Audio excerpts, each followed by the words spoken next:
I think what you've got to do is determine what's the next right thing to do, and then do that thing, whether you necessarily feel peace about it or not. Right.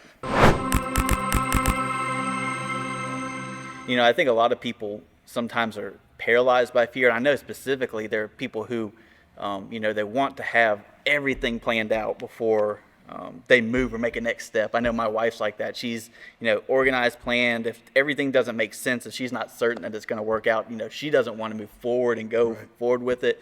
And I think to some degree that can be damaging for us as a people.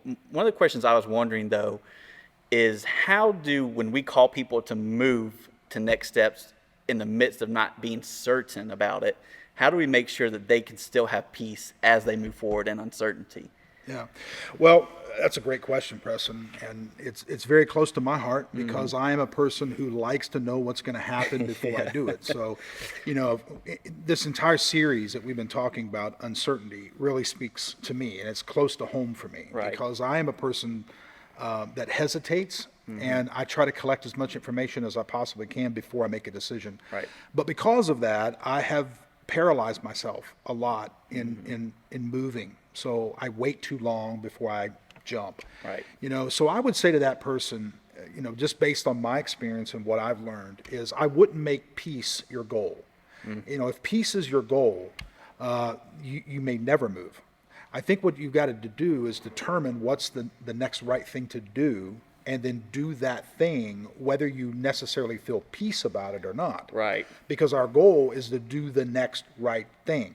I think peace sometimes follows the decision we make. Right. So if we know something is correct, let's say that we've been, collecting some information, we go to our friends, we go to our family, we ask for advice, they give it to us, we read scripture, we feel like we've got a pretty good idea of what we need to do, we've prayed, but we still got this sense of, oh boy, I'm scared, I'm not so sure. Look, if you know it's the right thing, you got to step out, and in between that, where you are and where you need to go, somewhere in that, God is going to fill in that place for you, and you may not even get the peace until you're on the other side of it. Right. So I would say the goal is to do the right thing, and then let peace follow behind that. But I always go back to the Tim Tebow quote I heard years ago. It's he said, I don't remember, I read it in a book or heard it in a message, but he said, I may not know what the future holds, but I know who holds my future. Right. And, it goes back to that idea of peace, man. I may not know what tomorrow brings based on this decision, but I know who's holding tomorrow in his hands. Right. Yeah. And that regardless if it does go awry, you can still have peace in the midst of bad decisions. Yeah.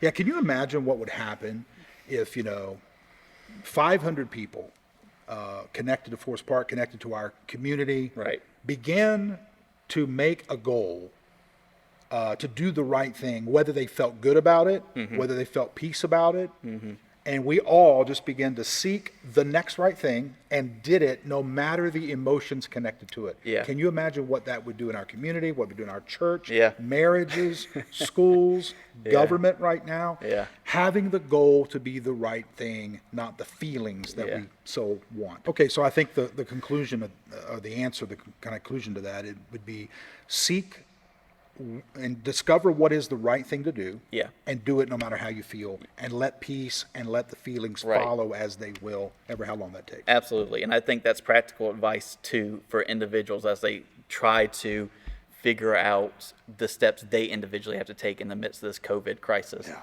Because it's going to look different for you. For some people, they're going to be okay going to the beach. For some people, it's not going to be okay. That's right. And you have to do what's right and safest for you, and you have to know that even sometimes peace isn't going to be there, but you have to do what's best. That's right.